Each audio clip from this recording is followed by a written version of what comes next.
Oh, we are so checking boxes for this one. Fun? Yes. Listener engagement? Oh, you know it. So pull that handle if you think you can handle the excitement of another fun radio feature. I am Jeff, the radio DJ dude, and this little ditty is called 80s Fact or Fiction. And while yeah, it checks all these boxes, the super cool thing, you ready for this?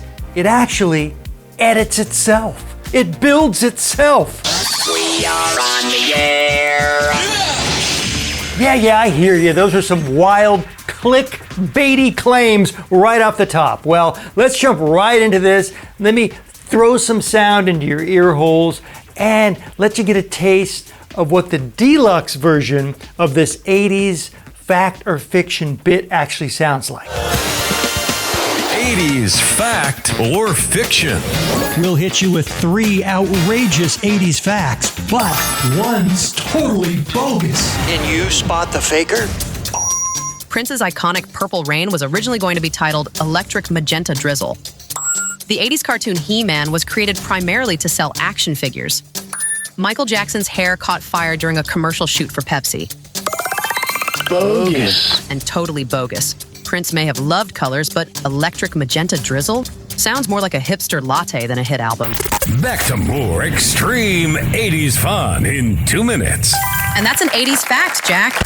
Triple X 80s. Except for the produced open and closer, the middle part, the voiceover, the sound effects, the actual feature, yeah, that thing completely put itself together in the cloud. I mean, this is some wild stuff we got going on right now, and I want to show you how I'm leveraging AI in ways that we have before with generating the scripts, the voiceovers, but what I stumbled upon was a way to actually cut it all together, to blend all those little magical audio elements together in the cloud, so what hits your hard drive is a fully produced, air-ready bit.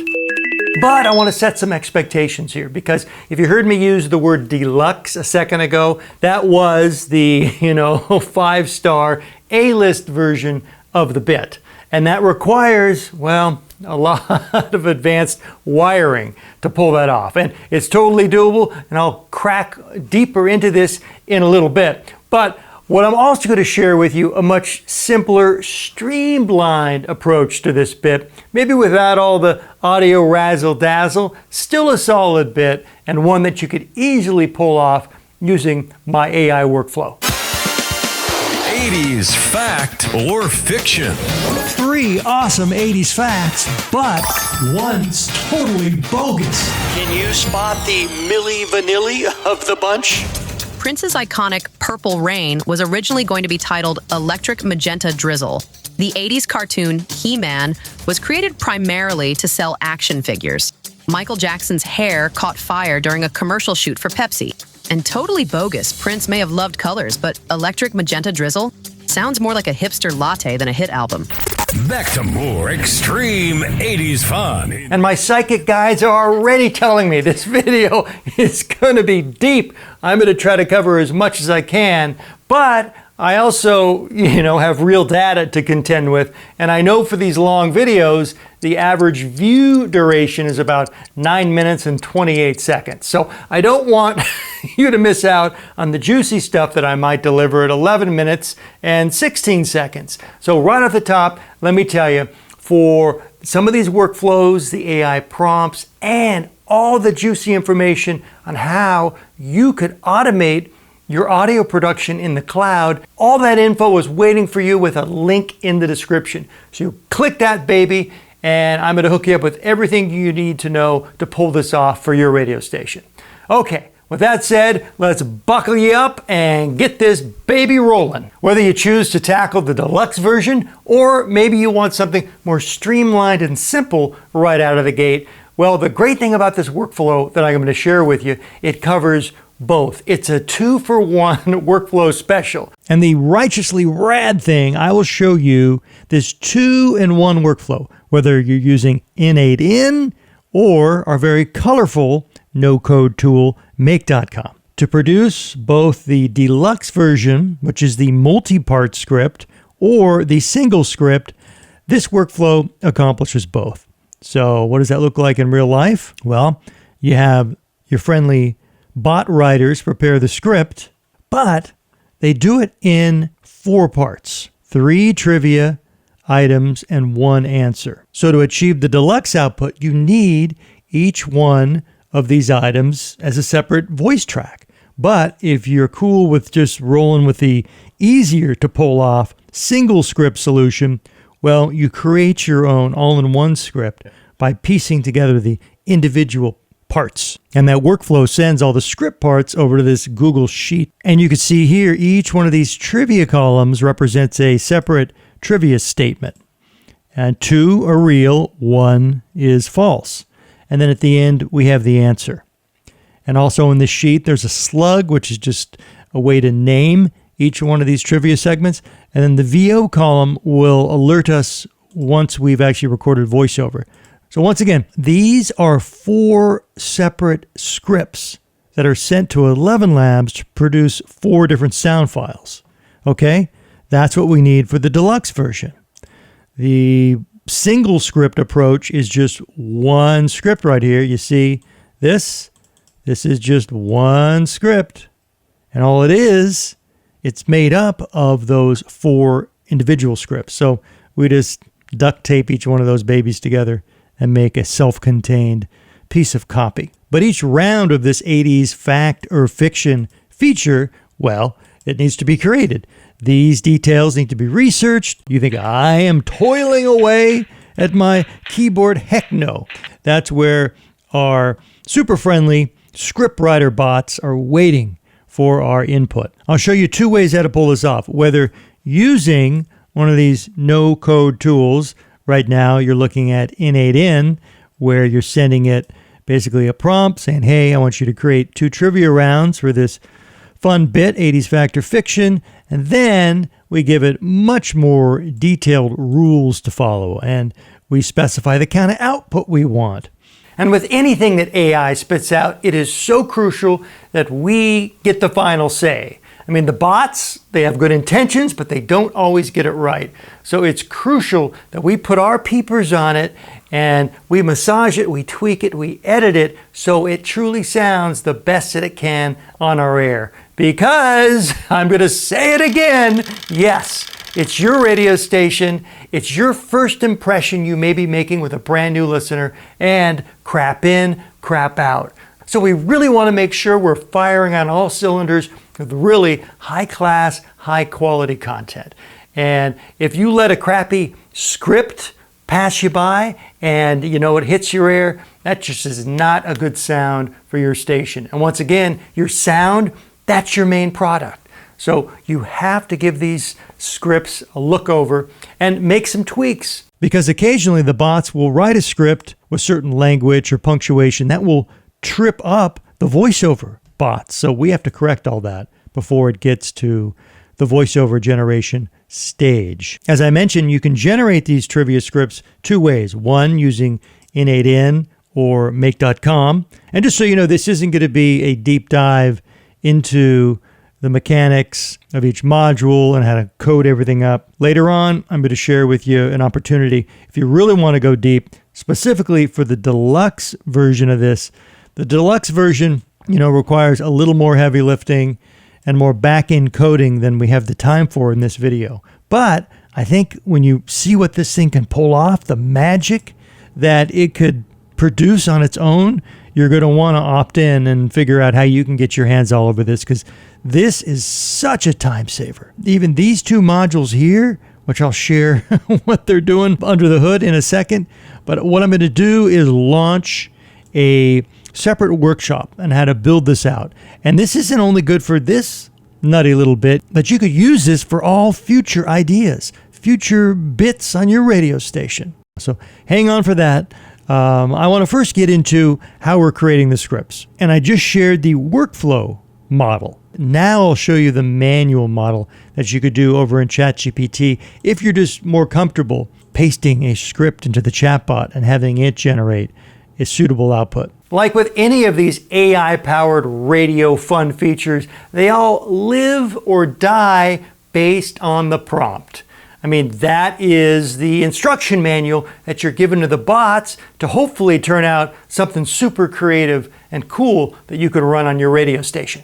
And this could be special tailored to whatever format or decade that your station rolls with. For me, it's obviously 80s, because my all 80s juggernaut, XXX80s.com, wants to set that mood to take people back and have them relive the magic of that decade. And bits like this accomplish that. They're great because they allow listeners to play along. It's great for engagement. Now let's crack into this prompt. All I'm going to do is copy this sucker. I'm going to come over to here, paste it into ChatGPT. But before I hit go, what we're going to accomplish doing it this way, and the title of the prompt gives it away, I'm asking ChatGPT to generate a CSV, okay? So CSV is basically a spreadsheet where, using this AI workflow, it is populating a spreadsheet with each script that it comes up with automatically. So by doing it manually, like I said, maybe you're more comfortable in this environment, it'll then produce a spreadsheet you upload to your Google Drive account, you open in Sheets, and then you're good to go. Now, I'll get to that in 1 second, but that's what we're going to accomplish it doing it this way. Keep in mind, if you're using ChatGPT or another LLM in one of these make.com scenarios, well, they don't have any memory.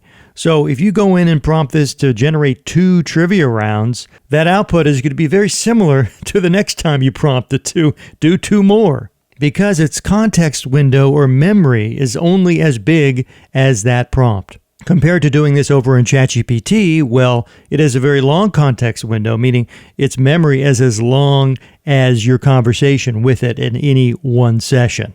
But to get around this in Make or N8N is to just hit the AI agent up for enough scripts in any one go-around. So say 30 or 50, and as long as you have the rules saying they all have to be unique, fresh, no duplicate content, then it will adhere to those rules, and you should get unique content. Just like politicians, sometimes these AI agents are just not very reliable, and they definitely make stuff up. Granted, when you're testing this out, sure, you can do one. Let's try one unique trivia round. Let me make sure I'll put it into 5 rows. If we look here, I don't see a lot of duplicate content. Here's Michael Jackson. I only see Michael Jackson once. We have My Little Pony. That's great. Here's Mr. T. This is good. If you see this output format, this is outputting it in a way which you could easily input this into a spreadsheet. So if we copy this text, we come back over here. Let me create I'll create a new sheet to show you that I'm not full of sheet. This will just be our test sheet. So if I paste this content in here, right, and then split text to columns, now look what's happened. Each one of, this is awesome. So we've got Trivia 1, Trivia 2, Trivia 3, Answer, and our slug. Keep in mind, slug is just a way to name this, because later on, when we're recording voice files and putting all of this together, this will become the name of the file, which is very helpful. So all we'd add here, let's say we want to add, a header row. So let's insert 1 row above. We want to call this Trivia 1. So this is awesome. So let's say you like that. Well, all you have to do is just say, do another 10 unique trivia rounds. Okay. So now it should pop out. Here's Richard Simmons. I don't remember seeing Richard Simmons in that first round. Ghostbusters, Pac-Man. These are all great. And now that you're lathered up into a prompt frenzy, well, I can't let an opportunity pass to remind you about my wildly free tool to help boost your show prep game and make you sound that much better on the air. It's my Robo Show Prep tool. It's a free Chrome extension that just lives right up there on the top of your Chrome browser. And what it does is turbocharges your show prep process, because, we all know the better you prep, the better your show. And this thing is a library of some of my best AI prompts that you're able to customize right here in the tool. So if you haven't already checked it out, it's the Robo Show Prep tool. Hey, we're talking about prompts. This one's got a lot of them for you to use for free. So give that a try. I mean, output format for CSV, I guess it's following this. I thought it was going to actually output a CSV file. Now, this is something you can also do. You could say, give me a CSV file, and then this should prepare this for download. But let's just say we want to download this trivia file. There we go, 80s Fact or Fiction. I'm curious if we open this up, this shows the header, and then here's all the trivia. That's great. And keep in mind, if you keep interacting within this chat window, well, it has all the past interactions in its memory. It's part of its context. So it probably will continue to generate fresh and unique trivia. After you do a test with a couple trivia rounds, then just say, hey, give me 50. Then you bring that in, and like I mentioned, this is where you need to pour yourself something frosty and just go line by line and make sure this is all solid material. And like I mentioned, you have to proofread all this copy, look at the structure, the formatting of the text, because sometimes it'll be written in a way which could trip up the voiceover bots. If you spot a hard to pronounce name, well, you better spell that phonetically in the script. If you see some long sentences, well, it's best to break those up with punctuation, hit it with a comma, or break it up into 2 sentences, because that'll inject some natural sounding conversational pauses when the bots read that script. These are really short. I mean, when I've run this in the past, I received much longer content. So to me, this is the perfect length for this bit because you don't want long ramblings. You just want in and out, quick trivia, bite-sized bits, and then a quick payoff. Something else you're going to need to do with this prompt is to modify the output because I have hard-coded how I want it to end each bit. See this answer? Answer, a short sarcastic sentence that begins with, and totally bogus, because that fits my feature, because I have that totally bogus sounder that plays in the deluxe version before the answer reveal.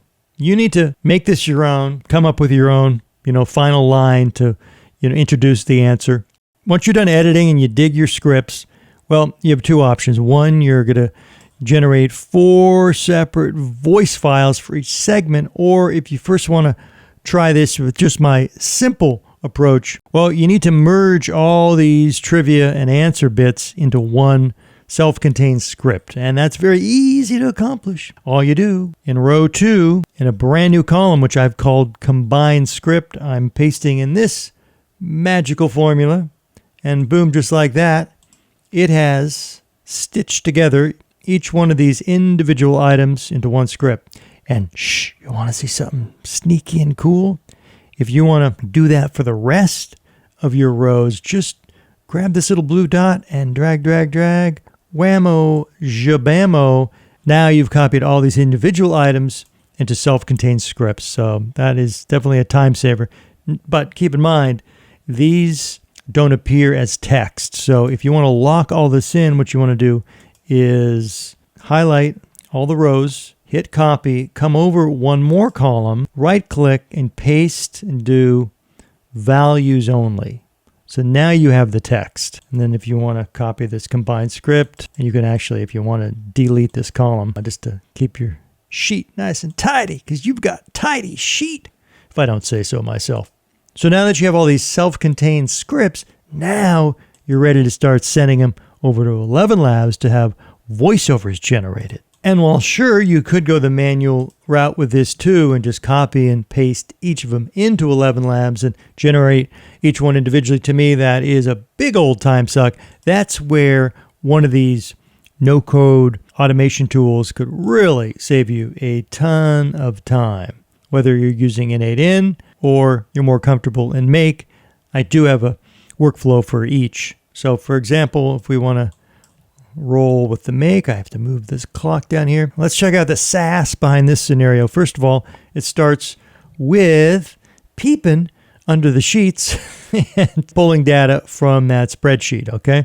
And it's only pulling data that doesn't have a value in the VO column, meaning it has not been recorded. And then it's sending those scripts over to 11 Labs. And in 11 Labs, you select your chosen voice. And as important as making sure your scripts look good, Your AI voice that eventually will read those scripts needs to sound good. You can't get away with robo-sounding junk, because once again, you don't want a listener to say, oh my goodness, that's that station that just pumps out robo crap all day. No, no, no. You need to audition these voices on 11 Labs and find the best sounding, the most human sounding, the most conversational sounding AI voice. I mean, if you can even get to like 86% sounding human, you're way ahead of the pack. And within 11 Labs, you have some settings you can further tweak and experiment with to shape the tone and speed and inflection of the read. And that's really key.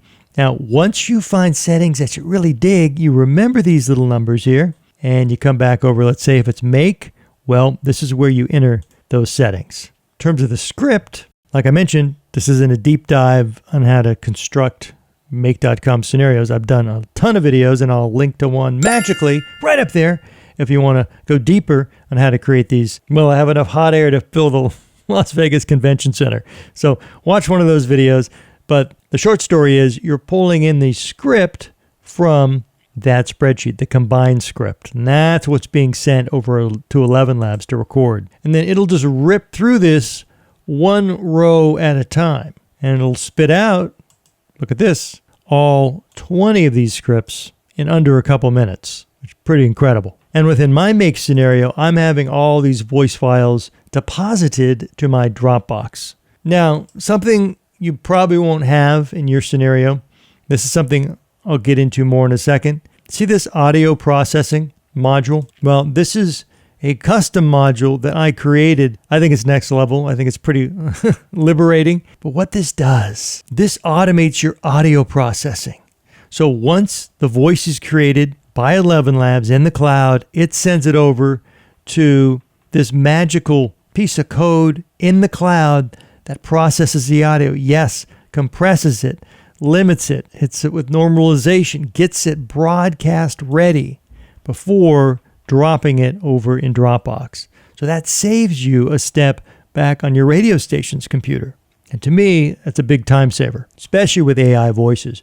Because, as I've said before, there's no way that you could just roll a dry AI voice on your air. It's going to sound like crap, especially if you're running it over a music bed. Oh my God, it's going to get lost in the mix, and it just lacks that punch that you need on your radio station. So these need to be processed before you broadcast them. And whether you're doing that by hand in Audacity, and I have a bunch of presets that I've created, and my latest package of Audacity presets actually are fine-tuned just for AI voiceovers, because they require some special processing. You could either use those, they're really dirt cheap, they're over in my shop, or maybe you have your own method, but bottom line is audio needs to be processed before it's broadcast. But for the sake of this example, this is probably how your workflow is going to look, okay? So let's see if this works. And let's hit this up once. So 11 Labs is now creating that voiceover for that script, sending it over to Dropbox, and now we're updating the sheet. We'll start with the boring stuff first. Yes, look at that. We just got a yes for the voiceover. Go over to Dropbox. Let's see if we have a yes over there. Let's dip in. Arcade Mayhem. The DeLorean car used in Back to the Future had to be pushed during some scenes because it kept breaking down. Cabbage Patch Kids were so popular that some parents got into fistfights at toy stores. Pac-Man was originally designed to teach basic math skills to elementary school children. And totally bogus, Pac-Man was not some pixelated math tutor. It was all about gobbling dots and dodging ghosts while sucking your college fund dry, 1 quarter at a time. In listening back, the one thing that my audio processing also does, it chops out these long silence bits, which is just such a giveaway that it's not real. And it slows the momentum down, these unnatural pauses. So you know what, just for the heck of it, if you want to hear the difference, let me plug back in that audio processor. We'll run the same script again, and you could put your ear holes on the difference that this makes. Okay, we're locked and loaded. Let's go. Here we go.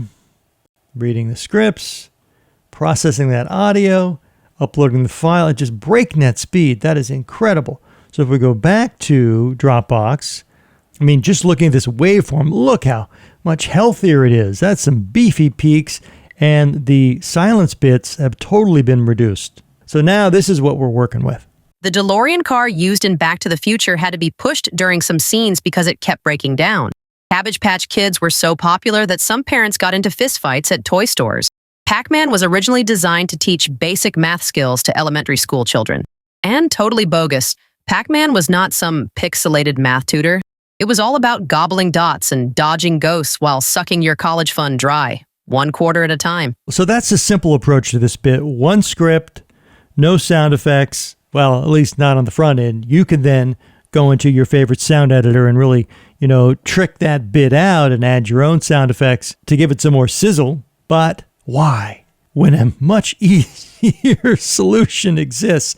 So I'm over in In8M. I want to show you the star of this video. And this is what really got me excited to share this video with you, is specifically because of this one module. When I stumbled upon this, it's just like the heavens opened up and the harps started playing.